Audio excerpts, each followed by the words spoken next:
Anne llevaba 2 horas limpiando la casa cuando su trabajo se vio interrumpido por un hombre que buscaba a Caleb Harrison, el dueño de la casa. Le buscaba porque no se había presentado en la oficina esa mañana. Anne le dijo que no había visto a Caleb, pero que la puerta de su habitación estaba cerrada.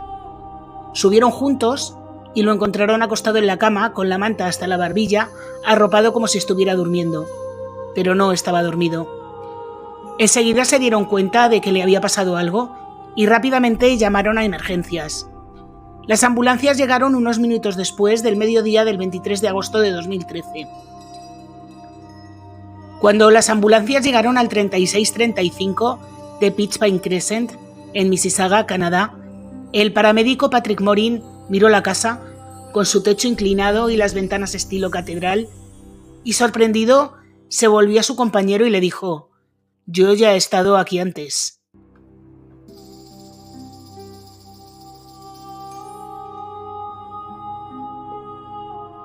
Hola a todos, yo soy Julia y hoy os traigo un caso canadiense, un caso que ha estado en los medios de comunicación durante más de una década y que aún lo sigue estando.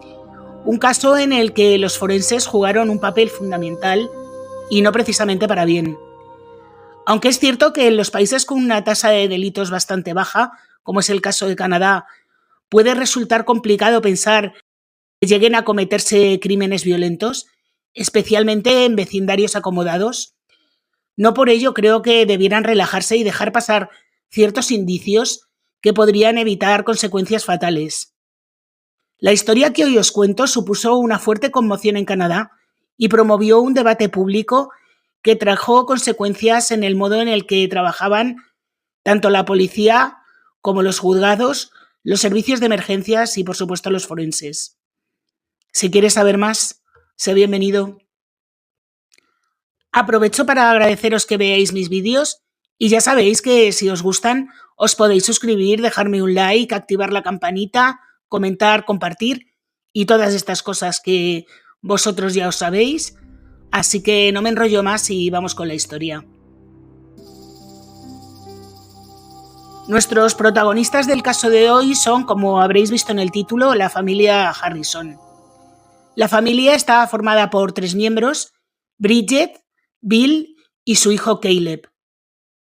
Belinda Bridget Bradwell nació el 11 de noviembre de 1946 en la ciudad de London, en Canadá, y pasó una infancia bastante feliz y convencional, y ya en su adolescencia comenzó a interesarse por el arte y la política. Estaba muy comprometida con las causas sociales e incluso llegó a viajar como voluntaria de Cruz Roja a Liberia en los años 60. Cuando tenía alrededor de 20 años, Bridget tuvo un cierto éxito como actriz de teatro y cantante. Y es precisamente allí, en el teatro, concretamente en el Stratford Festival, donde conoce un joven, William Harrison, al que todos llaman Bill, que estaba trabajando en el festival como asistente de vestuario. Bridget y Bill tienen 2 personalidades completamente diferentes, pero eso es precisamente lo que les hace encajar, creando una gran sintonía entre ellos, lo que les hace comenzar una relación. Era el año 1969 y en aquella época las parejas de razas mixtas no estaban muy bien vistas, además de que no eran muy comunes. Por eso Bill y Bridget debieron soportar muchas miradas de desaprobación y ser juzgados tanto por conocidos como por desconocidos. Pero eso a ellos no les importó mucho y, como os digo, en el año 1969 se casan y se trasladan a vivir a la ciudad de Mississauga, en el área metropolitana de Toronto, donde en el año 1975 se compran una casa preciosa, concretamente en el 3635 de Pitch Pine Crescent en Mississauga. Una casa, como os digo, que estaba en un vecindario bastante bueno y que a día de hoy se está vendiendo alrededor de $1.300.000 canadienses, lo que equivale a unos 870.000 euros. La casa estaba rodeada de naturaleza, tenía 2 pisos, 6 habitaciones, un gran jardín, y en aquella casa tan bonita la pareja organizaba fiestas y reuniones frecuentes con amigos y familiares. Muy poco tiempo después de mudarse a esta casa, Bridget encuentra trabajo como profesora Una profesión que le encanta y que además se le da tan bien, tiene tanto éxito que al poco tiempo logra ascender hasta llegar a depender directamente del ministro de Educación. Bill, por su parte, encuentra trabajo en el sector comercial y administrativo. Ambos llevan una vida muy serena y feliz y como pareja realmente no les falta nada, excepto que quieren un hijo. Después de intentarlo en numerosas ocasiones, en 1973 se deciden adoptar un niño. Como os digo, en 1973 le dan la bienvenida al pequeño Caleb Aaron, un bebé afroamericano de apenas 6 meses que trae a la pareja muchísima alegría. Están muy unidos, viajan con frecuencia y viven un montón de experiencias. Al parecer, cuando Caleb creció se calmó bastante, convirtiéndose en un joven extrovertido, alegre y bastante divertido. Termina la secundaria y, para gran disgusto de su madre, se ponía a trabajar en una empresa de logística, ya que es alguien bastante organizado y metódico. Al parecer, en el trabajo estaba bastante bien considerado. En el año 2000, cuando Caleb tiene 27 años, conoce a una chica llamada Melissa Merritt, que trabaja como dependiente en una tienda de muñecas que está en el mismo complejo industrial en el que trabajaba Caleb. Melissa es una chica sencilla, muy guapa y que se lleva súper bien con él. A pesar de que Melissa está comprometida en ese momento, rompe con su novio y empieza una relación con Caleb. Tienen una relación bastante rápida y se casan en el año 2001. Los padres de Caleb no estaban muy de acuerdo con que se casara tan rápido, pero al parecer Melissa había tenido algunos problemas de salud, habían tenido que extirparle un ovario y pensaba que esto le iba a dar problemas para tener hijos. Así que ella quería tenerlos cuanto antes por si había más problemas en el futuro. Caleb, que como os he dicho antes era un niño adoptado y sabe de las dificultades de este tipo de procesos, está de acuerdo con ella y prefiere tener hijos biológicos cuanto antes. Así que en los 3 años siguientes a la boda, Caleb y Melissa tienen un niño y una niña, a los que ponen de nombre Mason y Michaela. Se mudan a Georgetown, una ciudad canadiense, no confundir con la de Estados Unidos, que se encuentra más o menos a 1 hora de Mississauga. Los padres de Caleb están súper pendientes de los nietos y les ayudan en todo lo que la pareja necesita. Lamentablemente, esta relación idílica de pareja no dura mucho, ya que Melissa y Caleb terminan discutiendo con frecuencia y tienen bastantes problemas financieros y hace que Caleb comience a abusar del alcohol. La situación se complica aún más cuando en junio de 2005 Melissa llama a la policía y acusa a Caleb de violencia doméstica. Caleb dice que pasó todo lo contrario, que fue Melissa quien se abalanzó sobre él y terminó agrediéndole e incluso arañándole, que él simplemente se defendió. Sin embargo, la policía no está muy de acuerdo con la versión de Caleb, así que le arrestan y le hacen pasar 3 noches en el calabozo, tras las cuales fue liberado bajo fianza con la condición de que dejara el consumo de alcohol. Tras esto, la pareja se separa y a partir de ahí la situación comienza a complicarse todavía un poquito más porque Melissa no permite que Caleb vea a los niños. Pasado un mes desde su separación, Caleb, que está viviendo nuevamente con sus padres, acude a una fiesta, bebe cerveza hasta emborracharse bastante y además coge el coche para regresar a casa. En este estado de embriaguez, Caleb tiene un accidente, choca frontalmente contra un taxi que llevaba a 4 personas a bordo, incluido el conductor. Todos tienen que ser llevados a urgencias porque están heridos, algunos más gravemente que otros, especialmente el conductor del taxi, que fallece al día siguiente. Caleb, que tiene también bastantes lesiones, es acusado por 3 cargos de conducción en estado de embriaguez con lesiones personales y un cargo por haber acabado con la vida del taxista. En espera de juicio, a Caleb se le permite quedarse en casa de sus padres y también ver a sus hijos, pero solamente 2 veces por semana y un fin de semana sí y otro no, y únicamente dentro de la casa de sus padres. Es decir, no puede sacarles a ningún sitio, ni de paseo, ni nada. Melissa, sin embargo, no está nada de acuerdo. Melissa se ha opuesto desde el principio a que Caleb vuelva a ver a los niños e incluso llama a la policía acusando a Caleb de haber entrado en su casa y de haberla agredido.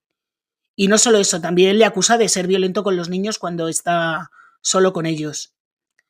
Las autoridades, sin embargo, no toman en serio estas acusaciones, ya que según ellos es bastante improbable que Caleb haya podido llegar hasta casa de Melissa y introducirse en ella y agredirla, porque tiene una pierna completamente enyesada desde el tobillo hasta el muslo y los brazos también los tiene uno en cabestrillo y otro con una escayola. Pero Melissa insiste y termina presentando 5 denuncias diferentes ante el organismo de asistencia a menores contra toda la familia, acusando a Bill, a Bridget y a Caleb de ser violentos con los niños cuando estos están en casa. Poco tiempo antes del comienzo del juicio contra Caleb en el caso del taxista, alguien comienza una recogida de firmas para solicitar que Caleb cumpla 5 años en prisión por haber causado la muerte de un hombre inocente. Finalmente, las firmas ascienden a más de 300.000. El juicio contra Caleb comienza en enero de 2009. Su defensa sostiene que no debería enfrentar ninguna pena de prisión, ya que ya está rehabilitado, y durante el juicio amigos y familiares testifican a su favor. A pesar de todo, el juez no puede ignorar todo lo que ha pasado y terminan condenándole a 18 meses de prisión, más 2 años de libertad condicional y la suspensión del carnet de conducir durante 2 años. Pero las malas noticias para la familia Harrison no han hecho nada más que empezar.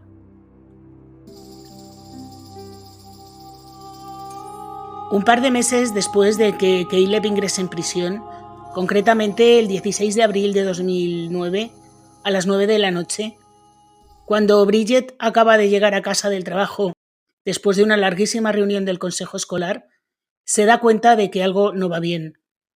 La casa está completamente a oscuras y parece que no hay nadie, aunque su marido debería estar allí esperándola como cada noche.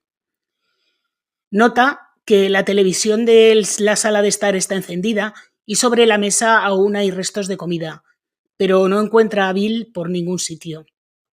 En un principio pensó que Bill podría haberse ido a dormir, así que va al dormitorio, pero allí no está, y luego una a una va recorriendo todas las estancias de la casa hasta que llega al aseo que se encuentra junto a la escalera de entrada.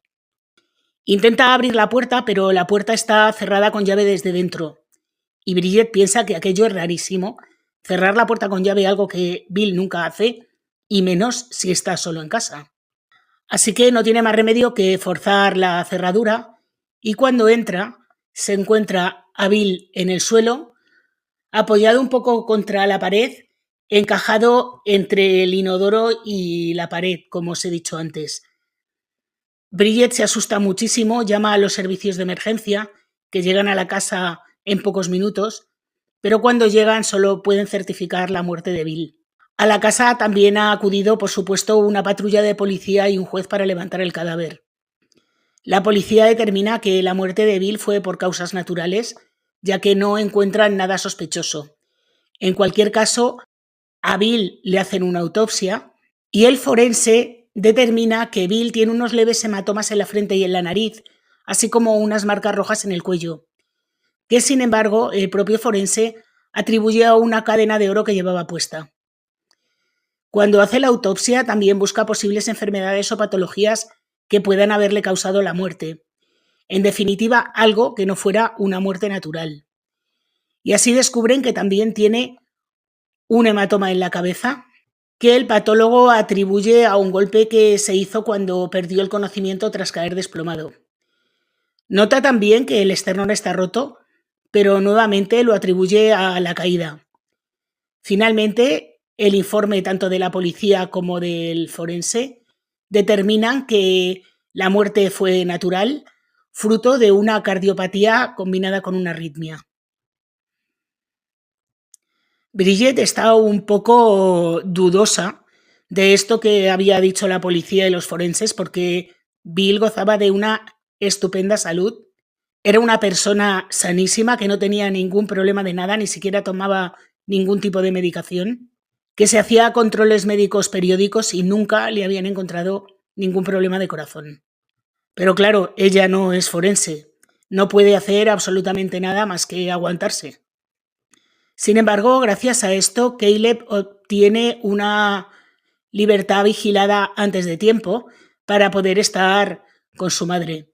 Bridget lo está pasando fatal y Caleb no quería dejarla sola. Coincidiendo con el fallecimiento de Bill, pasa una cosa bastante extraña, y es que Melissa no aparece por ningún sitio. Una cosa que a Caleb le da absolutamente igual si no fuera porque Melissa se ha llevado a los niños con ella. Al parecer, Melissa, junto a su nuevo marido, fue a recoger a los niños antes de que acabaran las clases, diciéndole a los profesores que querían hacer un viaje sorpresa, pero no les dijeron dónde se iban. Durante varios días nadie sabe nada de ellos e incluso ninguno de los niños va al funeral de su abuelo. Obviamente porque nadie sabe dónde están. Evidentemente, Caleb y Bridget denuncian este hecho a la policía porque Melissa no podía llevarse a los niños por su cuenta y marcharse. Pocos días después de interponer la denuncia, Melissa le envía un email a Bridget diciéndole que ella y su marido y los niños tuvieron que escapar porque habían recibido cartas amenazadoras. Una vez más, la actuación de la policía no fue demasiado diligente porque tardaron nada más y nada menos que 7 meses en encontrarla. La encontraron en un pueblo que se llamaba Londonderry, en la zona de Nueva Escocia, en la costa este de Canadá. En este tiempo, Melissa se había teñido el pelo, le había teñido el pelo a los niños y había empezado a llamarlos por otros nombres diferentes a los que tenían para que nadie le reconociera. Cuando Melissa es encontrada, obviamente es detenida, aunque rápidamente la ponen en libertad bajo fianza a la espera de un juicio que está previsto que se celebre el 22 de abril del año 2010. Mientras tanto, puede permanecer en libertad con la condición de no tener contacto no supervisado con los niños y de no salir de casa sin autorización. En Canadá se ahorran un montón de dinero en prisiones, a todo el mundo lo dejan en libertad condicional antes de tiempo, ¿eh? Como os había dicho antes, Melissa se había vuelto a casar con un hombre que se llama Christopher Fatore. Melissa y Christopher se conocieron en octubre del año 2005, solo 4 meses después de la separación de Melissa y Caleb. Christopher es un hombre muy grande, y cuando digo muy grande es que era enorme, 1,90 y como un armario empotrado. Es guardia de seguridad y tiene 28 años. Solo un año después de conocerse, Melissa y Christopher se casan. En muy poco tiempo tienen 4 niños. Y en este momento os preguntaréis que cómo es posible que esta mujer, que tenía tantísimos problemas para tener hijos y que por eso se casó con Caleb corriendo y tuvo a los otros 2 niños a toda mecha, cómo es posible que haya tenido 4 hijos más. Pues bien, todo esto es posible porque Melissa no había tenido un problema en el ovario, no se lo habían extirpado y no tenía, como estamos viendo, ningún problema para tener hijos. Todo había sido una invención de su cabecita. Y entre otras invenciones, esto no se lo contó a Caleb, pues a Christopher le cuenta que Caleb es un hombre requete violento, que la ha maltratado a ella y a los niños y que ella se separó porque tenía miedo por su propia vida. Así que Christopher le tiene una manía a Caleb increíble. Por otra parte, como es normal, claro. Un año después de la muerte de Bill y 5 meses después de que Melissa fuera puesta en libertad bajo fianza y le retirara la custodia de sus 2 hijos mayores, Caleb y Bridget viven juntos en la casa familiar junto a Mason y Micaela, los hijos de la pareja.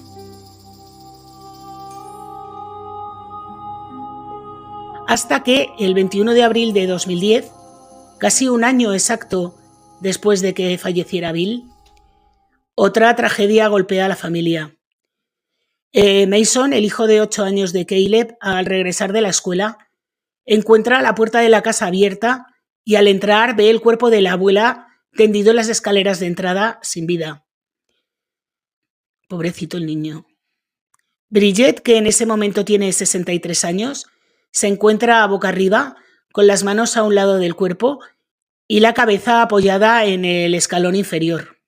Nuevamente acuden allí las emergencias, los paramédicos y los policías, que notan que Bridget estaba completamente vestida, llevaba zapatos, tiene el bolso y las gafas de sol junto a ella, así que la policía deduce que debió sufrir un desvanecimiento y caer por las escaleras mientras salía de casa.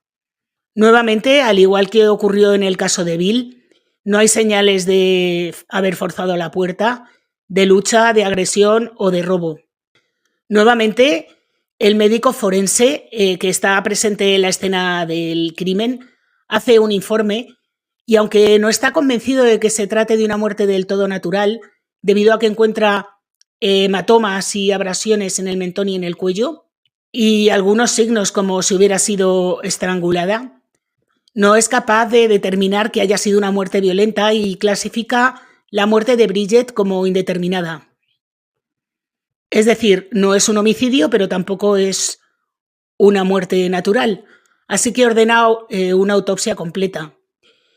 El patólogo que realiza la autopsia determina que los huesos de la parte posterior del cuello son demasiado visibles para haber sufrido una compresión. Además, los signos del mentón y el cuello, según él, son compatibles con una caída por las escaleras. También nota la ausencia de signos de hemorragia típicos del estrangulamiento. En resumen, el resultado es incierto. Bridget murió por lesiones en el cuello, pero no se sabe si estas lesiones fueron provocadas por alguien o no. Caleb no está en absoluto de acuerdo con el informe forense y ya desde un primer momento dice que es imprescindible que la policía interrogue a Melissa. Cuando la policía interroga a Melissa y a su marido, estos aseguran tener coartada, que estaban en casa con los niños, ya que estaban intentando abrir un centro de cuidado infantil en su hogar, y Christopher declara que además había estado trabajando en el jardín, y esto al parecer era verificable porque había varias cámaras, aunque también es cierto que tras el visionado de las cámaras había momentos del día en los que era imposible localizar a Christopher. Melissa en los interrogatorios señaló que Caleb tenía una relación muy mala con su madre, que era un hombre violento, destacó que había estado en prisión y que estaba convencida de que la muerte de Bridget la había provocado Caleb. A pesar de estas investigaciones, el 2 de septiembre del año 2010, los detectives declaran cerrada la investigación diciendo que no creen que Bridget haya sido víctima de un acto delictivo. El forense, además, como os he dicho, ya concluyó que la causa de la muerte fue asfixia, pero que el mecanismo es desconocido, con lo cual, caso cerrado. Caleb no puede dar crédito a que la policía haya dado carpetazo al caso de la muerte de su madre en unas circunstancias tan extrañas y sobre todo teniendo en cuenta que al día siguiente de su fallecimiento, Bridget tenía que testificar en el juicio de la custodia por los niños a favor de Caleb, claro. Bueno, por supuesto esto no ocurrió, el juicio se retrasó, pero en cualquier caso, Caleb logró conservar la custodia de los niños. Además de ello, encontró trabajo en una empresa nueva que se llamaba CMC Electronics y conoció a una mujer con la que comenzó una relación. El régimen de visitas que tenía Melissa con los niños era bastante restrictivo, con lo cual Caleb tenía prácticamente el 80% del tiempo a los niños. Con Melissa tiene bastantes problemas con este tema porque cada vez que Melissa se lleva a los niños tiene problemas para que se los devuelva, pero a pesar de ello no la denuncia. En esta situación pasan 3 años hasta que el 22 de agosto del año 2013, Caleb, después de salir del trabajo, se va al campo de softball para asistir al partido del equipo de su hija. Desde hace un tiempo, además de su trabajo, también se ha ofrecido como asistente del entrenador. En el campo también están Melissa y Christopher, quienes están allí para ver jugar a Micaela. Después del partido, Caleb regresa a su casa solo a eso de las 11 de la noche. Llama a su novia y luego se va a dormir. Como siempre ha tenido problemas de sueño, duerme con un antifaz y con el ventilador encendido porque estamos en agosto y hacía bastante calor. Sin embargo, al día siguiente, sus compañeros de trabajo notan que Caleb no ha llegado a la oficina, algo bastante extraño porque es una persona puntual y bastante responsable. Intentan llamarlo varias veces, tanto al teléfono de casa como al móvil, pero este no responde. Así que al cabo de unas horas empiezan a preocuparse. Uno de ellos decide ir a su casa para asegurarse de que Caleb está bien. Cuando este compañero llega, se encuentra a la mujer de la limpieza limpiando el piso inferior de la casa. La mujer se sorprende al verle y le dice que no ha visto a Caleb en todo el día, pero que normalmente cuando ella entra en la casa con sus llaves, Caleb ya se ha ido a trabajar. El compañero de trabajo le dice que no se ha presentado, así que ambos suben al piso de arriba, entran en el dormitorio y es cuando encuentran a Caleb en la cama, con la manta hasta la barbilla y el antifaz aún puesto.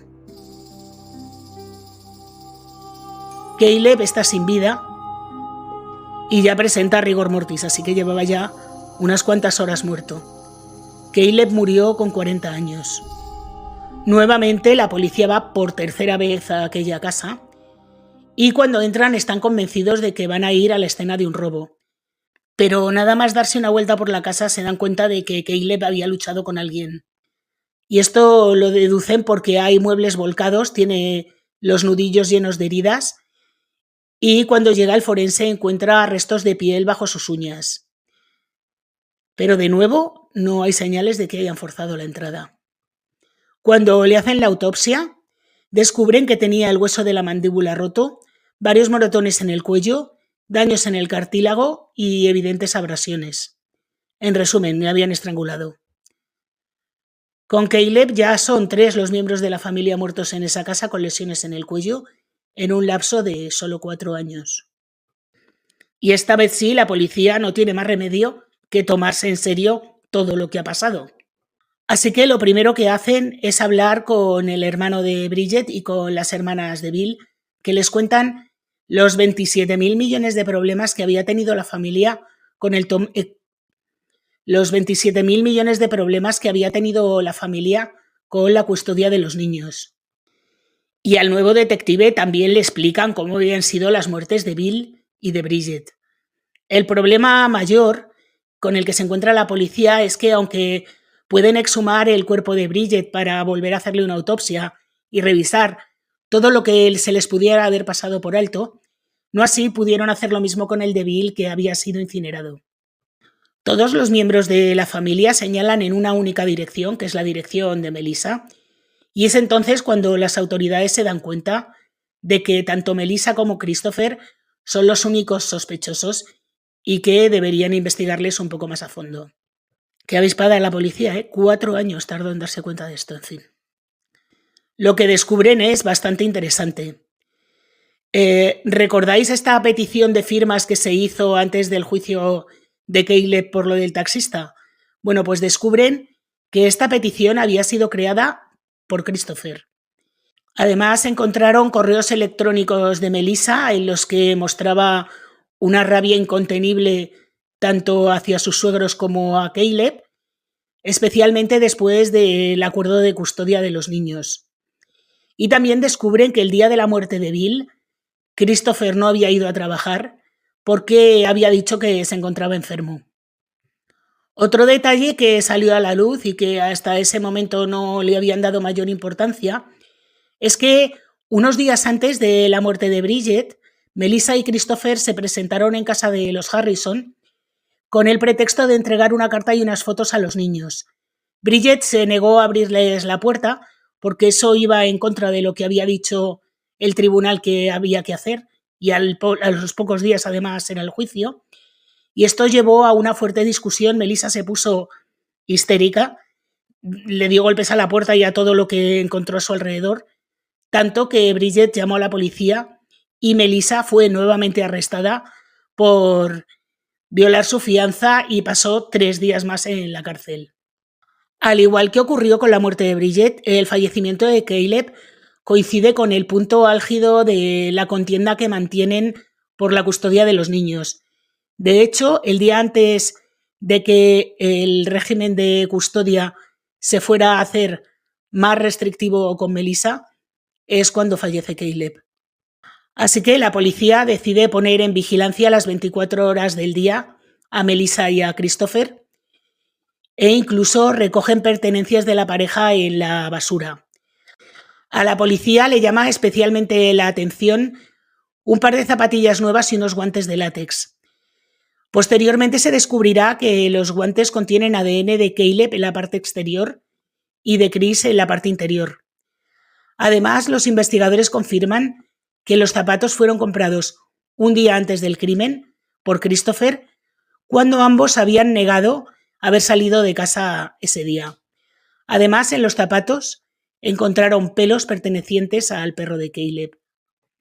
2 semanas después de la muerte de Caleb, Melissa solicita la custodia de los 2 niños y que le es concedida. Pocos días después, se marchan de nuevo camino de Nueva Escocia. Todo muy bien. Tú, para no parecer culpable, huye. Eso es lo más normal que se suele hacer. Unos meses después, y después de una complicadísima investigación, Melissa y Christopher son detenidos. Tras su detención y después de 13 horas de interrogatorio, Christopher confiesa que el 21 de abril de 2010 se había presentado en casa de la familia Harrison bajo el falso pretexto de dejar una nota para los niños. En cuanto Bridget abrió la puerta, Christopher forzó su entrada, la golpeó y la estranguló hasta matarla. Christopher estaba convencido de que si Bridget desaparecía, las posibilidades de la custodia de los niños iban a ser muchísimo más altas. Pero como esto no sucedió, 3 años después, Christopher volvió a entrar en el domicilio en el 3635 de Pitch Pine Crest, esta vez con una llave de uno de sus hijos. Golpea a Caleb y le estrangula hasta que deja de respirar. Christopher confiesa que actuó solo y que su mujer no sabía absolutamente nada de sus actividades. Pero la policía no se cree absolutamente nada respecto a esto último. Así que la policía decide microfonar una sala mientras Christopher y Melissa hablan, y ellos piensan que lo están haciendo en privado. 3 horas de grabaciones y escuchas, algunas de ellas inaudibles, prueban que la pareja estaba conspirando para acabar con la vida de los Harrison. Así que en enero de 2018, tras un juicio bastante largo, ambos son declarados culpables de haber acabado con la vida de Caleb y de Bridget y condenados a cadena perpetua con posibilidad de libertad condicional después de 25 años. El último testamento de Caleb, que no las tenía todas consigo sobre su seguridad personal, especificaba que uno de sus primos cercanos debería ser el tutor legal de Mason y Micaela, en caso de que le pasara algo, claro, pero eso no fue lo que pasó. El primo hizo todo lo posible por cumplir los deseos de Caleb, pero finalmente los niños fueron enviados al cuidado de la familia de Melissa. Nunca se ha sabido ni quién era el responsable ni dónde se encuentran los niños. Durante su estancia en la cárcel, Melissa rompió su relación con Chris y se casó con otro compañero de prisión. Pero aquí no terminan las cosas.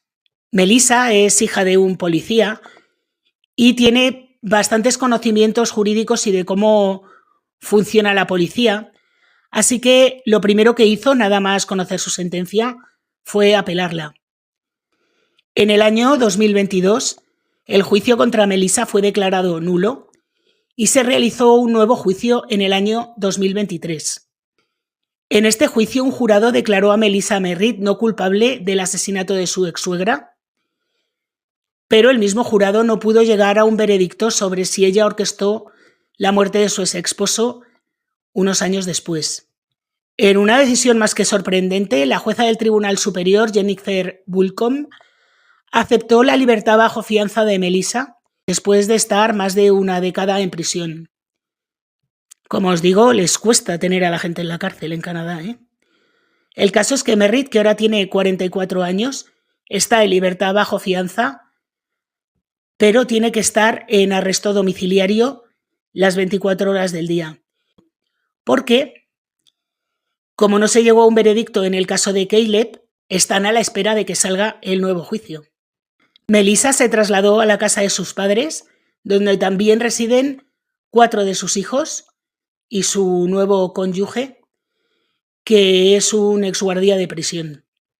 A día de hoy todavía no hay fecha para el nuevo juicio, pero lo más indignante de todo es que una de las posibilidades que se barajan es que se le retiren todos los cargos.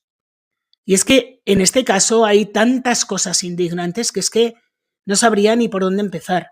Esta última es una más, pero es que está la policía que no hizo su trabajo adecuadamente, los forenses que tampoco lo hicieron a pesar de que tanto la muerte de Bill como la de Bridget era bastante sospechosa y todos los miembros de la familia, desde el primero hasta el último, siempre dijeron que no era posible que hubiera sido una cosa accidental y todos señalaban siempre en la misma dirección. Es increíble cómo en ninguno de los casos de Bill y de Bridget la policía fuera capaz de relacionar las muertes con las constantes disputas por la custodia de los niños. No trataron de recoger ADN en el domicilio, no se hizo la autopsia como debería, Christopher nunca fue puesto en vigilancia, no se solicitaron los historiales de llamadas, no se hizo geolocalización. Bueno, no se requisaron los ordenadores, que una vez que se requisaron, encontraron cosas como bastante alucinantes. En el ordenador de Melissa, esta que ahora está en casa de sus padres, encontraron búsquedas tales como ¿qué pasa si un abuelo que tiene la custodia legal de un menor muere?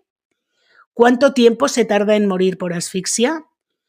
¿Cuánto tiempo tarda una persona en desmayarse cuando está siendo estrangulada?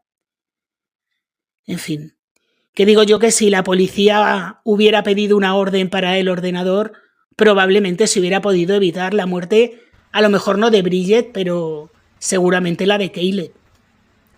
Así que, tras estos incidentes y todo lo que está ocurriendo alrededor de este caso, en Canadá se han establecido una serie de protocolos diferentes a los que existían anteriormente y ahora las cosas se investigan de otra manera. Sigue siendo un país con una tasa de criminalidad muy baja, donde normalmente no suceden estas cosas, pero sí que es verdad que ahora cuando suceden se estudian de otra manera. Y es cierto que ante hechos consumados no se puede hacer nada, pero sí que estaría bien que se evitaran crímenes de este tipo. Y bueno, hasta aquí el caso de hoy, que supongo que algunos conoceríais. Lo que no sé si sabíais es todo esto del nuevo juicio contra Melissa, que haya sido absuelta, que esté en libertad, en arresto domiciliario, básicamente. Así que bueno, estamos a la espera de que salga un nuevo juicio, del que intentaré poneros al día en el vídeo este que tengo previsto hacer con las actualizaciones de algunos casos. Un vídeo que ya os digo que no subiré un viernes, sino entre semana. Espero poder hacerlo antes de que termine el año, pero no sé si voy a tener información suficiente o si habrán salido ya los juicios, las condenas y las pruebas de todos los casos que tenemos así un poco todavía en el candelero, en el candelabro, que diría alguna. Y bueno, como os digo, hasta aquí el caso de hoy. Si os ha gustado, por favor, dejadme un like, activar la campanita, comentadme lo que queráis, suscribiros si no lo estáis. Y como subo vídeo todos los viernes, hasta la semana que viene.